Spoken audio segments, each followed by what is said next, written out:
자유헌정 TV와 한반도 방송 시청자 여러분 안녕하십니까?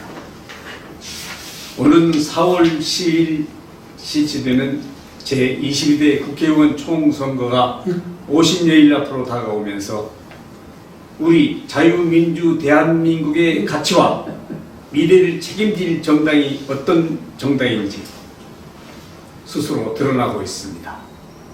이재명 더불어민주당 대표와 그 독재 휘하의 의원들은 국가와 국민의 안위는 아는 것 없이 어떻게 하면 다시 독재 입헌 국회를 만들 수 있느냐에 온갖 정성을 쏟고 있습니다. 상대를 한정에 빠뜨리는 몰카 촬영은 분명 나쁜 범죄입니다. 그럼에도 불구하고 청탁금지 위반이니 김영란법 위반이니 몰감이 있는 작전에만 몰두하는 민주당은 더 이상 선거판을 이전 투구장으로 만들지 않기를 바랄 뿐입니다. 오는 총선의 전략과 그 내용 그리고 각 당의 공천 내용 등을 알아보는 시간을 갖도록 하겠습니다. 먼저 참석하신 정영근 직전 상임대표, 김용균 현 상임대표, 이규택 공동대표입니다. 저는 사회여러분 이원창 공동대표입니다. 그러면 먼저 왜 민주당이 이러한 악질적인 목사가 저지른 범죄를 뒷전에 둔 채 김건희 여사의 핸드백 사건만 매달리는 이유는 무엇입니까? 예, 방금 말씀하신 대로 22대 총선이 한 57일 남았습니다. 근데 이 총선 기류에 큰 변화와 새로운 바람이 불고 있습니다. 지금까지 정권 심판을 내세운 민주당이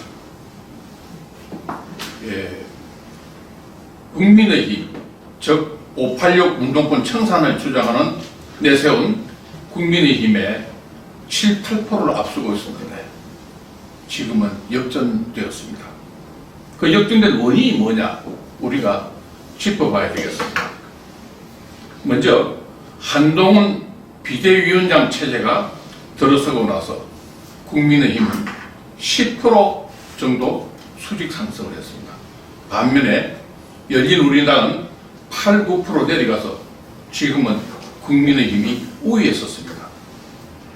그 변화와 바람의 그 원인은 첫째, 한동훈 비대위원장이 70년대생입니다.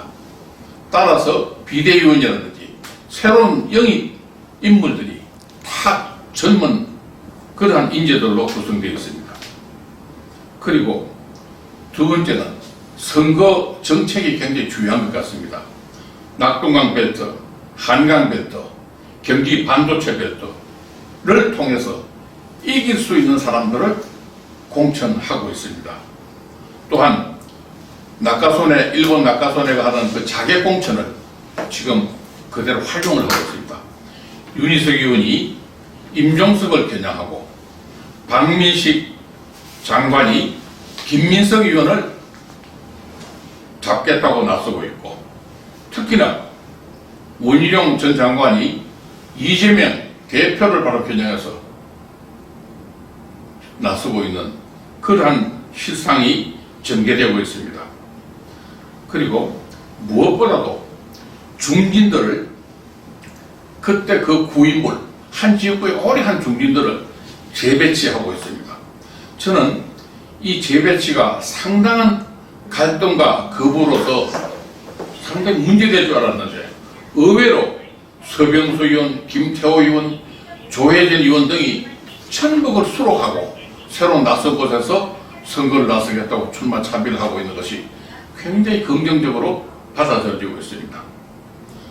무엇보다도 한동훈 비대위원장은 현재 국민으로부터 가장 혐오받고 있는 기관이 국회에 대해서 앞으로 총선에 이기면 의석수를 50명 줄이고 연봉도 국민의 중위소득이나 5천만 원 정도로 연봉을 줄이겠다는 것이 국민의 뜨거운 그런 반응을 보이고 있습니다. 특히 또한 짚고 나갈 것은 대통령이 지금 지지율이 40%를 넘나드는데 민생 토론회가 국민으로부터 뜨거운 호응을 받고 있습니다. 이 민생 토론회는 새로 임명된 연세대학교 경제학과 교수인 성태윤 교수가 준비한 것으로 알고 있습니다. 술, 담배를 파는 그러한 주류집이나 음식점에 미성년자가 신분증을 위조했는데 지금까지는 미성년자는 처벌받지 아니하고 오히려 돈도 내지 않고 업주만 처벌받는 이러한 행태에 대해서 대통령이 질타를 했습니다. 미성년자 처벌하라. 그리고 업주는 가급적이면 용서해라. 이것이 자영업자들로부터 많은 호응을 받고 있습니다. 이동통신 유통구조 개선을 통해서 우리 이동통신 요금을 인하시키고 있습니다. 대통령은 이어서 전국을 차근차근 순회하면서 이 민생 토론회를 가지겠다는데 이것이 또한 국민들로부터 많은 지지를 유도하고 있지 않나 생각합니다. 반면에 연인 친명과 친문 싸움에 시종하고 있습니다. 예컨대 추미애 전 법무장관이 임종석을 겨냥해서 가전 비난과 비방을 하고 있습니다. 그리고 이재명은 1인 독재 체제를 구축해서 자기와 라이벌이 될 수 있는 사람의 진입을 완전히 막고 있습니다. 오죽하면 당내에서도 이재명 주석, 이재명 총통이라는 소리가 흘러나오고 있습니다. 이제 인물도 사람을 바꾸지 못하고 있습니다. 낡은 인물 그대로 지금 공천을 할 수밖에 없는 그런 구조입니다. 그렇기 때문에 할 게 없기 때문에 오로지 열린민주당이 내거는 캐치프레이즈는 김건희 여사의 소위 명품백, 이걸 가지고 온 거리에 프레카드를 걸고 이걸 가지고 당력을 집중하는데 이것이 과연 먹힐까요? 저는 의문이 듭니다. 이상입니다. 네, 양당은 지금 공천 작업이 한창입니다. 양당의 공천 내용은 뭐가 문제인지, 어떠한 문제점을 안고 있는지, 거기에 대해서 우리 김영균 대표 말씀해 주시죠. 그 양당의 공천에 대해서 제가 깊이 알지는 못합니다만, 특히 여당, 정부 여당에서 이번 공천과 관련해서 유념해야 될 것은 국민들의 현재 수준이, 대한민국의 국민들의 수준이 외국에 비해서는 중산층 내지 상류층이라고 하더라도 국민의 생활 실정이 주택도 있어야 되고 자가용도 있어야 되고 교육도 시켜야 되고 하기 때문에 그 수입을 가지고는 아주 외국의 서민 이하의 그 생활을 해야 되는 그런 그 사회적인 그 수준이 되어 있습니다. 그렇기 때문에 선거에 임하면서 우리나라가 이 정도 소득이 되고 선진국이 되었다고 해서 안심하고 국민들의 복지나 그 후생에 관심을 가지지 않아 가지고는 선거에서 불리하다.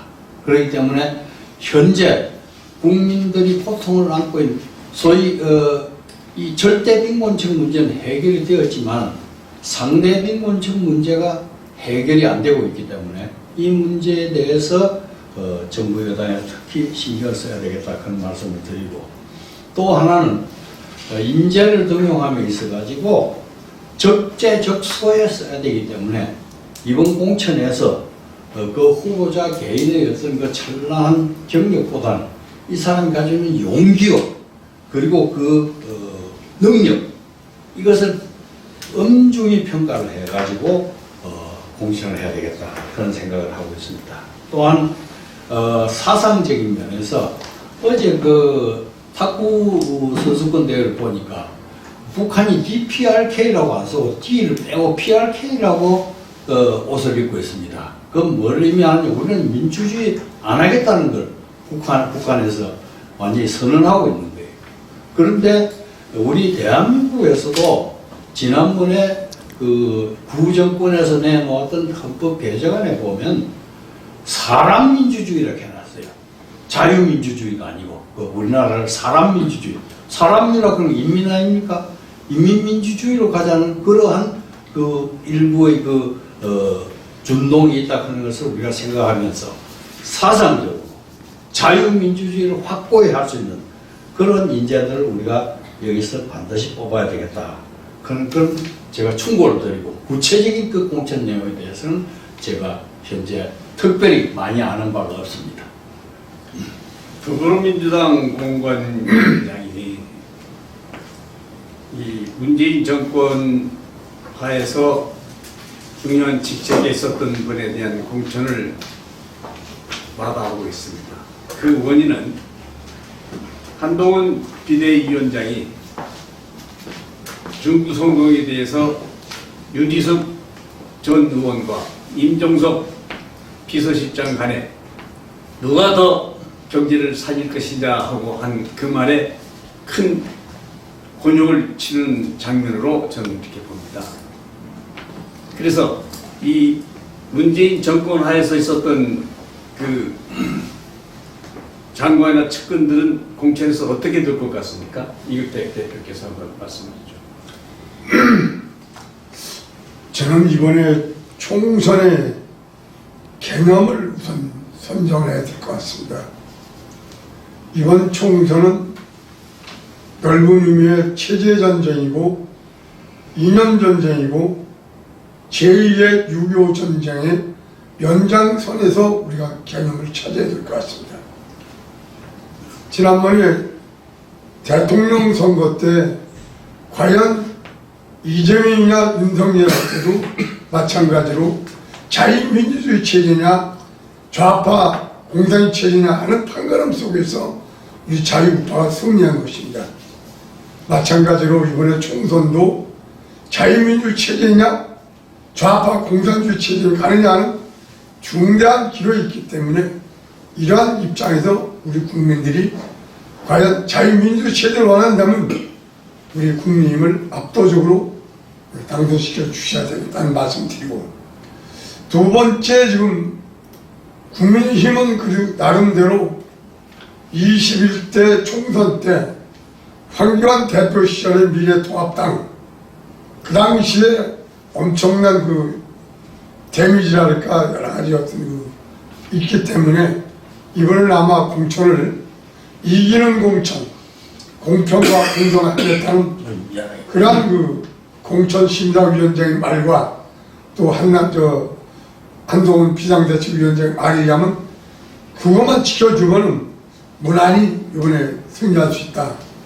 다만 이제 민주당은 지금 제가 보기에는 친문 비명과 또 친명 뭐 이런 식으로 갈라치기 공천 또는 사적 공천, 오직해서는 화성의 삼선 의원이었던 이현욱 의원이 이재명 당은 나치당으로 닮아가는 것 같다 라는 말을 남기고 떠났습니다. 또 지금 제3당의 대표로 나온 사람도 뭐라냐면 김대중 노무현 정권 때도 이런 독재를 하지 않았다 라는 말을 내리고 떠나는데, 지금 이재명 대표 체제는 개입 독재 체제고 거의 나치당에 가까운 전체주의, 소위 말해 개딸 전체주의 정당으로 나락하기 때문에 만약 이들에게 우리가 국회를 맡기면 나라가 엄청난 혼란과 또 혼돈 속에서 잘못하다가는 제2의 어떤 전쟁이 나지 않을까 이런 위험한 발생이 있기 때문에 국민들이 현명한 판단을 바라면서 저는 국민의힘이 현재대로 사심 없이 공평과 공정하게 이기는 후보를 공천해 줬으면 좋겠다 이렇게 생각합니다. 네. 이번 총선의 특징은 자객공천에 있는 것 같습니다. 어느 지역구에 어떤 자객이 나가느냐. 예를 들면 원희룡 전 장관이 이재명 대표와 맞붙는다든가, 이러한 공천에 대해서 어떻게 좀 생각하십니까? 우선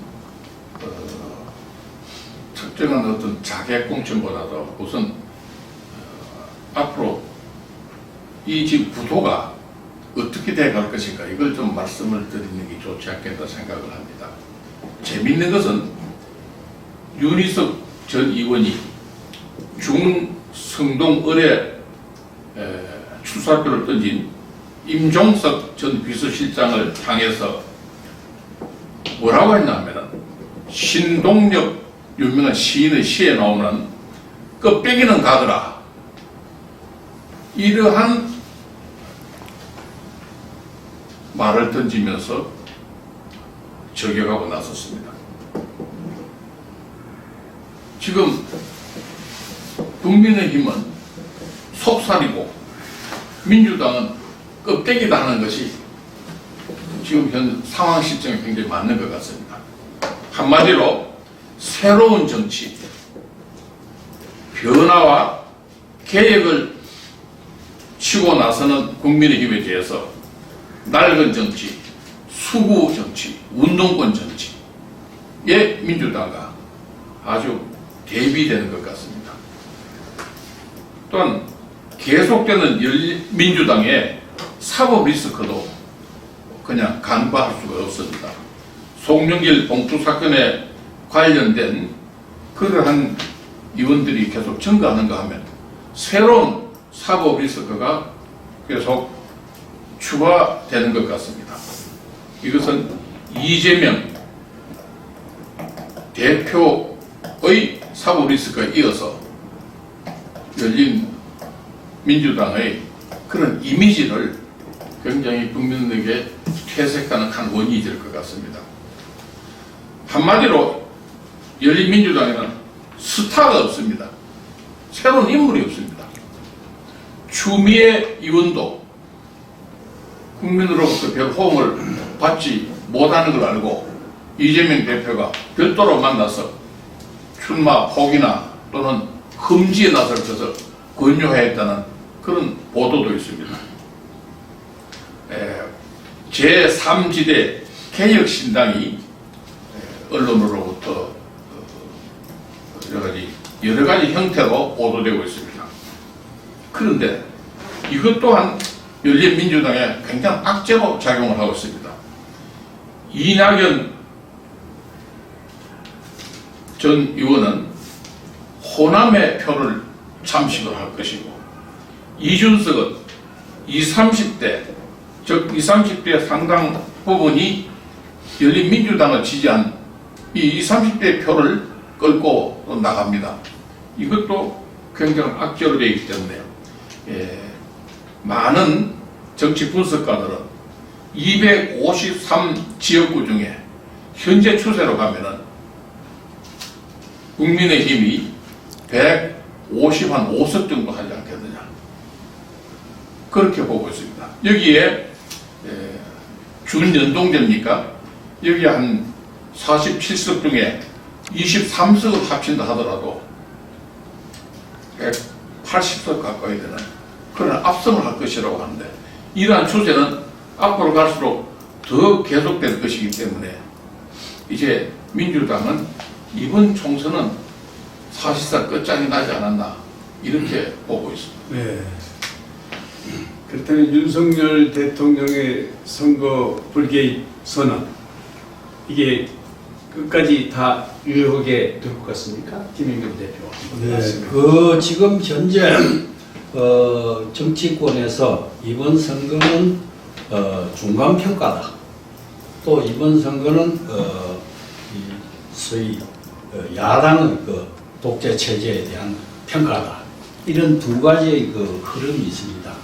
그런 상황에서 대통령의 일거수일투족은 매우 중요하다고 생각합니다. 선거 기간에 있어가지고 구체적인 정당 활동이라든지 선거에 대해서는 한동훈 대표를 중심으로 해 나가겠습니다만은 이 정부의 건전하고 밝은 운영, 지금까지 잘 해왔지만은 그러한 운영은 특히 대통령께서 유념해서 이끌고 가야 되지 않겠느냐.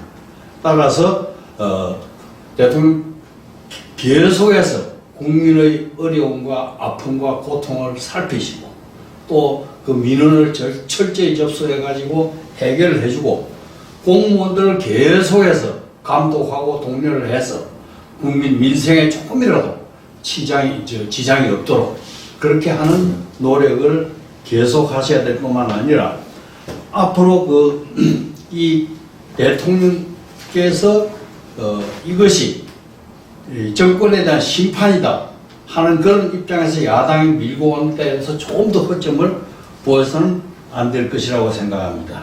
또한 한 가지 선거운동에 관련해서 제가 몇 가지 말씀을 드리고자 합니다.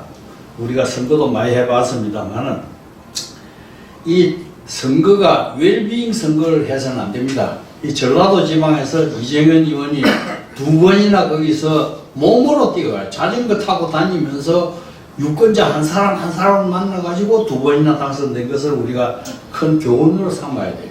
그렇기 때문에 유권자들하고 몸으로 접촉하고 지역 유지들하고 몸으로 접촉을 하고 하는 그러한 당원 교육을 통해서 그러한 선거운동 방법을 좀 더 강화해야 되겠다 그런 것을 말씀을 드리고, 예를 들자면 큰 공장지대나 대기업이 있는 곳에 후보자가 아침에 나와서 인사를 하는데 그 인사를 갖다가 8시 반쯤 나와서 이렇게 인사하고 들어가가지고는 거기 근로자들밖에 못 만납니다. 그 회사를 경영하는 경영주를 만나려면 7시경에 그 회사 앞에 가서 서 있어야 그 회사의 중요 간부들을 만날 수 있습니다. 그렇기 때문에 그런 점도 유의를 해서 좀 더 일찍 빠르게 움직여야 되겠다 그런 걸 말씀을 드리고, 현재 아직도 집이 없어서 유랑하거나 의식주가 없어서 고생하는 사람이 있습니다. 그런 경우에 여당 입장에서는 만일 우리 동에서 굶어 죽은 사람이 하나라도 나오면 그 동장을 파면을 시킨다든지 하는 그런 강력한 조치를 취해가지고 절대 빈곤층이 있어가지고 그 국가의 행정 그늘에서 빛을 보지 못하고 쓰러지는 사람이 없도록 철저히 단속해야 되겠다고 생각을 합니다. 이재명 더불어민주당 대표는 1년여 동안 끌어오던 준연동계 유성정당 문제를 선언하면서 국민들에게 4번이나 머리를 조아리는 사죄를 했습니다.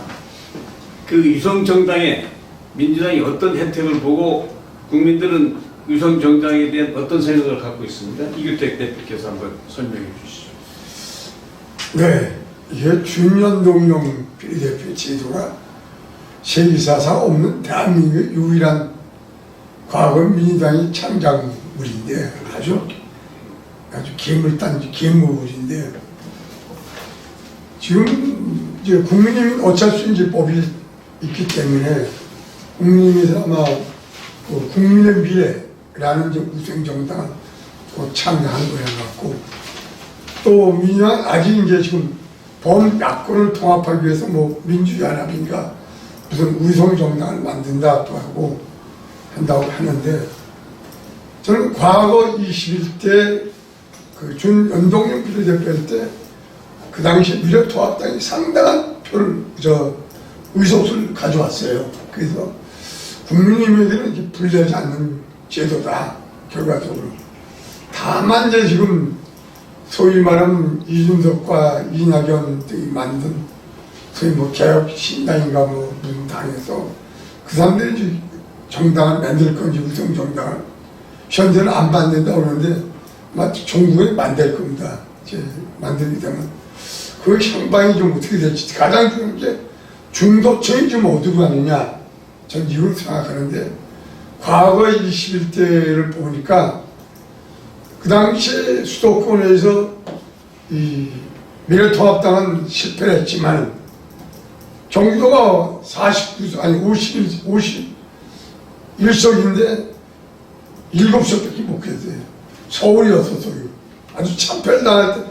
그래도 그 연동형 비례대표에서는 21석을 얻었기 때문에 그걸 그 당시에 분석한 결과 그래도 중도파들은 역시 그 당시 보수정당 미래통합당 많이 찍었다는 그런 언론 보도가 생각나는데 지금도 아마 우승정당 랜드도 국민의힘에 유리하다. 그래서 저는 상당한 지금 낙관적으로 좀 보고 있습니다. 네, 제1야당인 더불어민주당은 아직까지 선거를 50여일 앞두고도 이렇다 할 국민이 납득할 만한 선거 공약을 내놓지 못하고 있습니다.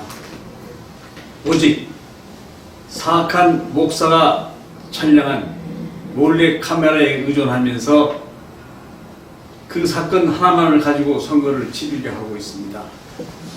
이는 히틀러 시대 선전사인 괴벨스의 전략을 이번 선거에 이용하겠다는 그런 뜻이 아닐까 싶습니다. 괴벨스가 누구입니까? 거짓을 10번 거짓말을 계속하면 진실이 된다는 국민을 속일 수 있다는 전략입니다. 이번 선거가 얼마나 중요한 선거인가를 우리 국민들은 모두 잘 알고 계십니다.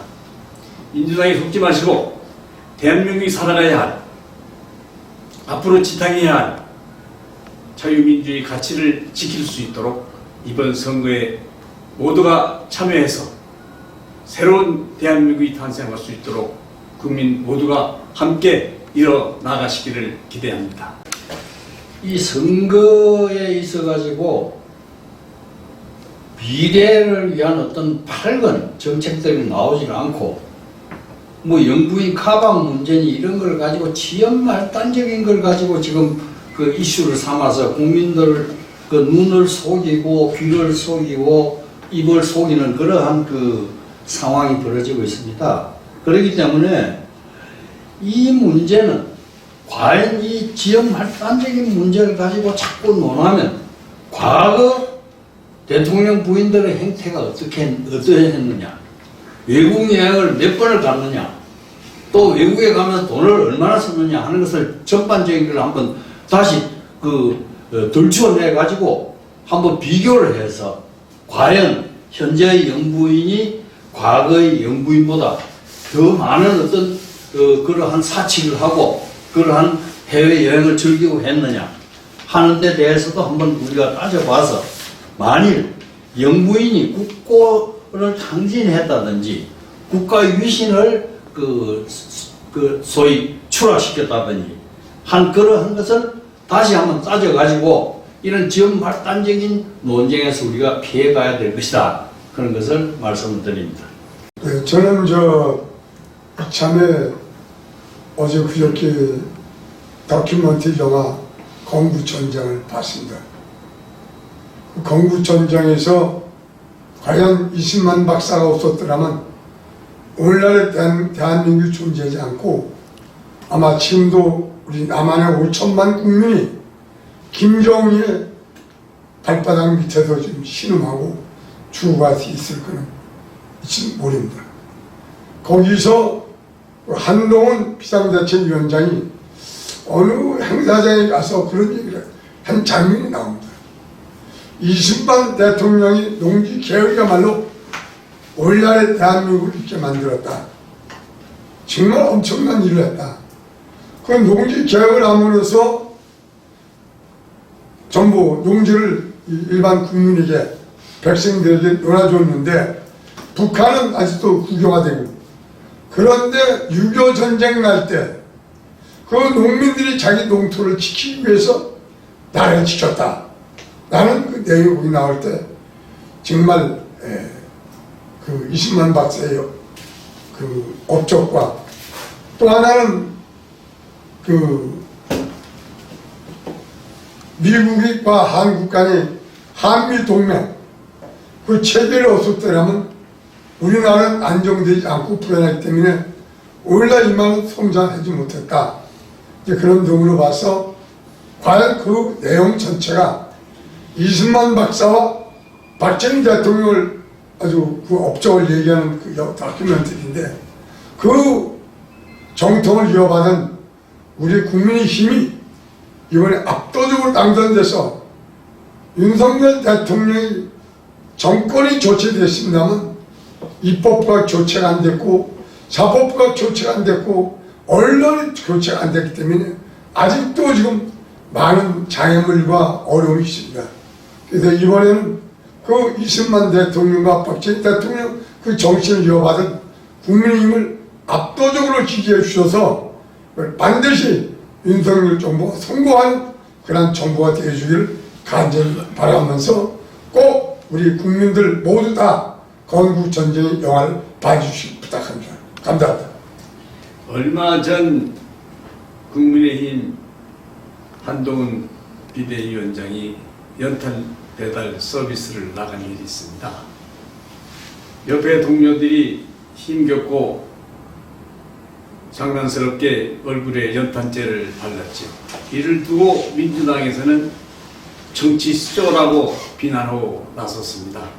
얼마나 한동훈 인기가 두려웠는지 가히 짐작할 만한 내용이라고 할 수 있습니다. 도대체 한동훈 비대위원장의 인기가 지금 얼마나 치솟고 있습니까? 예. 여러분 보시다시피 한동훈 비대위원장이 지역을 순회할 때마다 많은 사람들이 악수하고 사진 찍으려고 열광적으로 모여들고 있는 인기를 우리가 직접 보고 있습니다. 그러면 이 한동훈 위원장이 왜 그런 인기가 있는가? 이걸 우리가 한번 생각해 봐야 되겠습니다. 서점에 가면은 70년대생 한동훈 이런 책들이 종류를 달리하면서 많이 전시되어 있습니다. 많은 사람들이 그 책을 사려고 모여드는 것을 제 눈으로 봤습니다. 우선 한동훈은 70년대 젊습니다. 지금까지 운동권의 586 운동권 정치 그리고 국민의힘도 몇 선이다 몇 시다 되고 낡은 인물들 이렇게 국민들은 실정을 내고 혐오까지 하는 것이 우리 정치의 하나의 본질이 되다시피 했습니다.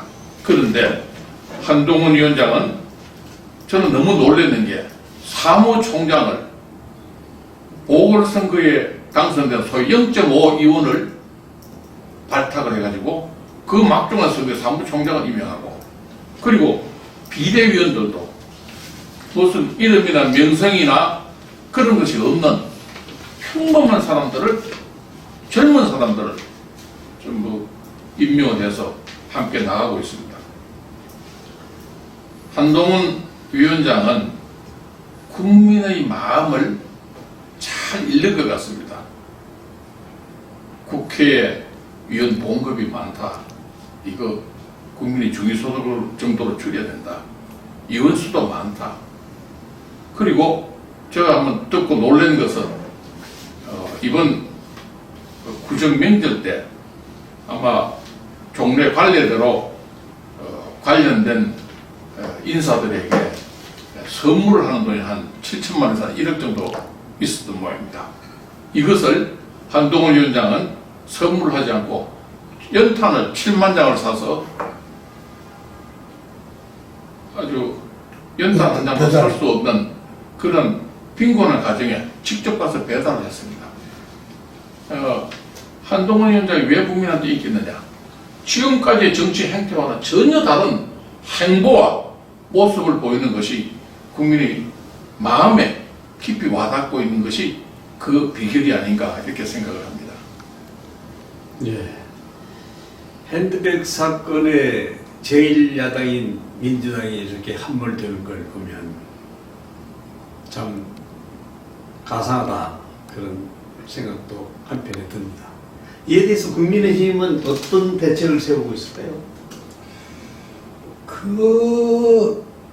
무슨 사과를 해라 그런 얘기를 했는데 거기에 대해서 모 의원이 이야기하기를 사과를 하면 그 사과를 수백 번 수천 번 더 되풀이하도록 또 물고 늘어질 것이다. 그거 사과할 거리가 안 되지 않느냐 이런 그 이야기를 하는 걸 제가 들었습니다. 이것이 과연 이 이 우스꽝스러운 사건을 가지고 이걸 계속 우러안먹고 또 곰탕을 만들고 해야 될 그런 거리가 되느냐 안 되느냐, 이걸 우리가 깊이 생각해 보면서, 그렇다면 어떤 연구인의 행위에 대한 그러한 그 근본적인 문제에 대해서 우리가 한번 추궁을 해 들어가야 되겠습니다. 직전의 연구인은 해외 여행을 몇 번 갔습니다. 또 그 연구인은 대통령 전용 비행기를 타고 외국을 왔다 갔다 하면서 관광을 한 그러한 그 전력까지도 있습니다. 그런 엄청난 국고 낭비 행위, 국고 탕진 행위에 대해서는 어떻게 눈 감고 이렇게 그 몰래 카메라에 속아가지고 델리버리 된 가방 사건을 가지고 이렇게 그 아주 저급한 그러한 그 가십을 만드느냐, 이 여기에 대해서 당에서는 적절한 대응을 해야 될 거로 봅니다. 최재형 목사는 목사라고 할 수가 없죠. 그 사탄 같은 가증스러운 간첩이에요, 간첩. 맞습니다. 말대로 간첩인데요. 간첩 중에서도 아주 참 악랄한 가증스러운 간첩이라고 볼 수 있습니다. 그렇다면 이 최재형 목사는 국가보안법 위반 혐의로 조사를 받은 경력이 있습니다. 그리고 북한에서 활동도 또 간첩 행위와 똑같습니다. 이설주와 같이 찍은 사진을 비롯해서 북한에서 활동과 남한에서 활동이 아주 열렬한 간첩이라는 것으로 증명이 되고 있습니다. 최재형 목사에 대해서는 어떻게 수사를 해야 할까요, 말까요? 우리 이규택 대표 한번 말씀해 주시죠. 저는 김건희 여사 이거 파우치 사건은 천하 다 아는 정치 공작 아닙니까? 완전히 그 정치 공작인데, 그거는 무슨 비대위원 사람이 대통령이나 본인이 사과해야 된다는 등 일부 국민당인데, 이건 그 진짜 막말을 막히는데, 우리가 지금 과거를 돌이켜보면은 박근혜 대통령이 얼마 전에 출판 기념을 했습니다. 5일날 거기 제가 참석을 했는데, 그 책에 보면은 어떤 내용이냐면 2016년이죠. 2016년 10월 24일 날 JTBC가 최순실 소위 태블릿PC가 보도됐는데, 최순실이가 대통령 인사에 관여한다는 등 전부 이 거짓말과 이 전부 허위 보도 가짜 뉴스인데, 박근혜 대통령이 그랬어요. 이 참모의 말을 듣고 자기가 이틀 만에 사과했다는 거예요. 사과를 했더니 이것이 일파만파가 커져가지고 결국은 그것이 또 사과를 하고, 이런 전체 경험이 있기 때문에 김건희 여사는 이건 어떤 잘못이 없는데 그걸 사과라고 하는 거는, 그건 진짜 무식한 사람들이 아닌가. 난 김경률 비대위원은 그야말로 본인이 사과해야 될 것 같아요. 절대 사과할 생각이 아니고, 이건 누가 봐도 공작이고 누가 봐도 이건 간첩 행위인데 또 몰래 가면, 그럼 아까 무슨 목사가, 난 목사인 가짜는 모르겠고 간첩이라고 봐요. 그러니까 그런 사람은 빨리 검찰이 빨리 조사 불러서 조사하고 이래야 돼. 그걸 할 일이 뭐냐? 국민의힘에서 고발해야 되는데 아무도 고발 안 했어요. 시민단체도 고발했는데 검찰이나 경찰이 조사 안 했어. 못들하고 잡는지 모르겠어. 응? 옛날 문재인가 대통령 되자마자 제일 먼저 시작한 게 4개월 만에 박근혜 구속시키고 8개월 만에 이명박 때리고 200만 막 그냥 막 구속시키고 잡아놓는데, 현재 검찰과 경찰은 뭐하고 있는 거죠? 지금 자유우파 보수들이 지금 불만이 뭐냐면, 아직도 이재명이 저런 놈이 돌아다니고 아직도 문재인이가 희덕거리고 누굴 만나야 된다는 게 제일 불만이에요, 지금도. 이걸 왜 빨리 안 했냐고, 지금. 응? 경찰은 뭐하고 검찰은 뭐하냐고, 지금. 이게 나는, 이 할 일이 뭐냐면, 국민의힘에서 나서야 되는 거야, 이것 바로. 응? 당 대표랑 그다 뭐하는 거야, 지금. 검찰 공격하고 경찰 꾸지에서 왜 빨리 소환 안 하냐고, 목사를. 누가 봐도 공작행위고 범법행위고 범법행위인데. 응? 맞습니다. 저는 네. 그 점에 대해서 이렇게 생각을 합니다. 분명히 김건희 여사는 억울한 당사자요 피해자입니다. 몰카 공작을 의도해서 아버지의 친구라는 그러한 친분을 내걸고 영부인에게 접근했습니다. 굉장히 잘못된 거고 굉장히 억울한 면이 있습니다. 그러나 그럼에도 불구하고 대통령께서도 말씀하셨듯이 거절을 하고 받지 않는 그러한 자제도 있어야 했습니다. 그래서 실수를 하면 그것도 실수입니다. 다만 이 문제에 대해서는 대통령께서도 충분히 국민들에게 상세한 배경 내막을 설명을 하셨고, 그리고 영부인께서도 여기에 대해서 지금까지 두문불출하면서 국민들에게 사죄의 간접적인 뜻을 표했기 때문에 저는 국민들이 이 정도면 충분하다, 이제 그만해라 하는 것이 국민들의 전 대세인 것 같습니다.